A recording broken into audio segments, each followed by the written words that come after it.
So the last time you saw me in this car, I looked like a bit of a tit.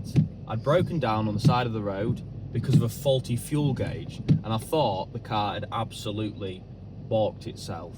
It had every warning light imaginable, and well, it was quite a scary situation to think I'd bought an absolute lemon. But as it turns out, I haven't. But some people have been saying that I bought a stolen car, or perhaps one that's a little bit dodgy, or even a real lemon in the making. Well, in this video we're going to go through all of that and how the Range Rover has been since I got it about 3 months ago. So without further delay, let's get into the Range Rover update 3. But before we get into the main video, make sure to subscribe to the channel. It really does help me out and you get to see more of this type of stuff and the history videos, which of course everybody seems to like quite a lot. Make sure to like the video if you liked it and share if you want other people to see it. And comment below, what are your favourite Range Rover memories? Do you have any tips or any history for me that I might not know about? Let me know in the comments below. So usually for this section I'd be doing it outside, but it is quite abysmal. And I don't have the One Life Live It jeans yet, but I do now. Look over there! Look over there! Yes! Oh my gosh! It's Range Rover time! It's Range Rover time! Yes! Oh, I've never been happier. I've never been happier. One Life Live It. That was fantastic. Yeah, welcome. The barber jacket's also a part of that. I really do like Range Rovers and Land Rovers, as you can tell. Well, yeah, anyway, on to the weather. So we've had a lot of flooding, localised flooding. We've had a lot of snow and we've had a lot of terrible weather. So this car has absolutely smashed it. It's been the best ever. Snow, ice, everything, it doesn't care. It really doesn't. And that is the best thing about it. And it's been super duper reliable. I know, right? Only one breakdown in 3 months. It's a Range Rover record. But this car is just fantastic. It's just been such a joy to drive. I've actually found that I'm not really touching any of the others, but onto that more in a moment. This car has been amazing. The fault that it had is a weird one. So these cars are known to have a faulty in-tank sender, where because it's got two tanks and they're basically joined up in the middle, and then the sender, it's got two little, little floaty things, and then it's got some wiring that connects the two. So what happens is the fuel sometimes will touch the degraded wiring and connectors and then absolutely kill them. So this car has that problem. Therefore, we did some tests. So this is quite specific to this car. Again, I don't know if it's accurate. I've tested it several times. So when it says it's on a quarter left, that means it's got nothing. So you get your first quarter of a tank off the scale on this end, on the full end, and then when it goes to full and starts depleting, you're then on 3/4 of a tank. So yeah, that's the thing. Lucky for us, with the faulty tank thing and it being electrical, luckily diesel is compression ignition, so I'm not just going to explode one day, which is really, really good. I don't think they had the problems on the petrols, or I don't think Jaguar Land Rover would still exist. So that is one of the problems that we've had, and quite frankly it's been the only issue I've had, other than the temperature error, which is quite annoying. The temperature error is just an easy one. It's got some, if you imagine MTV Cribs, it's got like a full-on MTV Cribs audio and visual setup in the back left-hand corner. It's got a big stack of AV equipment, all connected via fibre. If you take some out of the little fibre ring network it's got, it'll just tell you it can't be bothered and won't start up. So I couldn't delete the module that's having the problem. The module that's having the issue is the TV module. So no BBC News or wildlife programs for me while I'm driving, I'm afraid. I've got to replace that. Basically what's happened is somebody's put something in the boot that's a bit wet, it's dripped onto the module and it's killed it off. It now thinks it's overheating every 5 seconds. It's particularly annoying when you just want to listen to some classic FM in the morning, like a true Range Rover owner, or some Radio 1 past 6:30 on a Saturday, like a true Vauxhall Corsa owner. and it just says temperature error shutting down right as it gets into the music. That really annoys me. But other than that, the car is absolutely amazing. On to the bit that you're all probably here for, which is the main thing that I have been accused of. I've been accused of many things. I don't usually, again, I read every comment until I can't anymore. And I had a lot of hatred on my last one, and a lot of sound advice, and a lot of hatred. But I really don't care. I care about the sound advice. So the guys that, there was a few people, again, I'm not going to name any names, I'm not going to be that guy, but it's funny the whole responding to the comments thing. So one guy said that I'd bought a car that had been stolen because it made its way to Bradford. Now, Bradford is probably the dodgy car capital of the UK. It's kind of well known. If there's a Golf R up there, it's been involved in a shooting. That's just a fact. But this car is not dodgy. Would you like to know why? Because I used Car Vertical, which was recommended to me by High Peak Autos. Thanks, mate. But yeah, so I used Car Vertical. I did all the checks and everything. I looked at the car, the VINs are all the same, engine number is correct to the engine that was replaced. The car's not stolen. Bit of backstory, I've had cars nicked off me before. I've never nicked a car, so there's always that to come soon. Subscribe if you want to see more of that.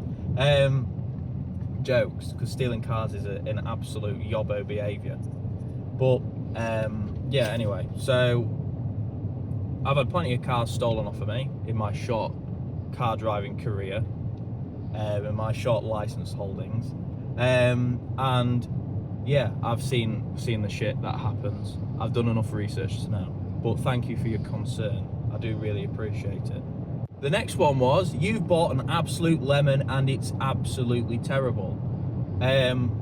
Again, I know what I bought. I paid 2008 for it. It's a Westminster, one of 300. Very sort of special car in that regard. It's had a new engine with the turbos and everything. Everything's been replaced. It's been serviced like crazy. It's had a very cosseted existence. Now it's with me though, it's not having the best time. I still drive it like a saloon. Nah, I'm joking, I drive it pretty well. But yeah, it's pretty good. It's had a decent life. And how can you tell that by just looking at a video? Have you been to it in person? Let me know. But yeah, I had a good look round it. I gotta be honest, knew what I was getting into, knew about the rusty wheel arches. I know what I'm getting into. This isn't like some channels where I go and buy things blind and then moan about it on the internet. I genuinely went and did my research. And for me, buying a car, this was about a year in the making. So I've been thinking about a Range Rover for like a year on and off. Now I think about a Range Rover constantly because as an official Land Rover Sado, it's all I can think about. It's infected me. I mean, look at the jacket. I didn't even buy this, it just sort of sprung out of nowhere and attached itself to me, and here I am. So yeah, it's a lovely old car. Again, it's like I mean, this car came out, this one specifically rolled off the line when I was in the second year of secondary school. I was in year 8, and I haven't held up that well. So this car, you know, I think it's a bit of a testament to, you know, how it's lasted. There are known faults, as you all know. There's the stupid plastic sill guards, but we'll deal with it. The only real issue I could probably say for most people is the cost of running is ridiculous. So this car chews through about £350 worth of fuel a month, and that's getting, I think I do about a solid 1,000 miles. It does well, the road tax is £763 a year, so I think that's like, no, it's like 800 odd, I think. It's something, I'll put it on the screen or something, but it's a lot of money. If you pay it monthly, which I'm going to be honest, I can't afford all that in one whack, especially after buying a car and then putting money aside to make sure I don't, it doesn't blow up and kill me. I pay it monthly and it's £73.60 a month, so wow. Yeah, that's horrific. That's more than the insurance on the Rover 75. So yeah, it's scary numbers, and the insurance is 116. So in total, we're getting on to nearly 500 odd quid with just to run the thing. And that's not even repairing it, that's just keeping it road legal and driving and operating with fuel in it. So it is an expensive do, this thing, but this is the thing that gets me a lot with people in these cars, is these are crazy numbers mobiles. This is from an era of cars where everything had magnificent numbers, everything had hundreds of pounds foot of torque, everything had the weight of this car, 2.8 tons I think it is, or 3 tons. Massive car. The things it does, the active suspension, the crazy air ride, all of that sort of stuff, all the drive modes. When I clicked it into snow and ice, it just did it. It just literally just did it, and it was incredible. The numbers are magnificent. The car is just insanely numbers driven. But what I think most people are lost on is, yeah, it may be a cheap car, it may cost as much as a Ford Mondeo, but it doesn't cost that to run. And you've got to understand that that's a bit of a trade-off. The capability comes with cost, and the cost is astronomical. But to be honest with you, for me, I'm happy to absorb that because I think it's absolutely fantastic. So if you're after a bit of a monthly rundown on how much it costs to run a TDV8 3.6, there you go, about 500 odd quid. I would probably say about £2,000 in repairs I'm expecting to pay in the next year. But, you know, some of you might think I'm being optimistic. I think the main thing for me though with Land Rover is I just see it as a continuation of Rover. So it's their brand heritage that I absolutely adore. The fact that this is, to me, it feels as rovery as a Rover could be, because it is a Rover, it's a Land Rover, and I just think it's amazing. I mean, a lot of their cars are just incredible, and they have such direction to them. It's like what I did in the Jaguar video. They ended up basically eating their own stablemate, because they're just that good, and they're just that well positioned in the market. So the Range Rover, the Land Rover, is just, for me, it's a logical choice. This is the logical choice, and you end up becoming quite interested in the history of all the expeditions they did as well.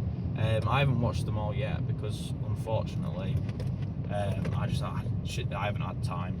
It's been quite busy, but yeah, it's a very interesting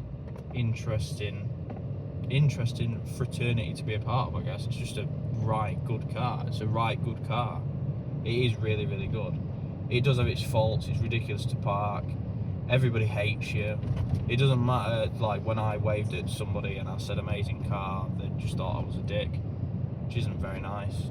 So it sort of isolates you a bit. But I guess it's the price you pay, on top of the price you pay, on top of the price you pay for everything else. But is it a price worth paying? I think so. So that is the end of the video. Make sure to subscribe and let me know your thoughts on this car in general in the comments below. Again, there's a lot of stuff to be addressed on it, but I've got the Project SD one to think about. I've got to do that. I've got a major video documentary weird project that I'm doing, which you're going to want to stay tuned for. And we've done absolutely loads. Something to mention as well, big thank you to you all about the Royal Automobile Club Historic Awards. We were nominated and we became a finalist in the Young Achiever category, all of us. So thank you for that.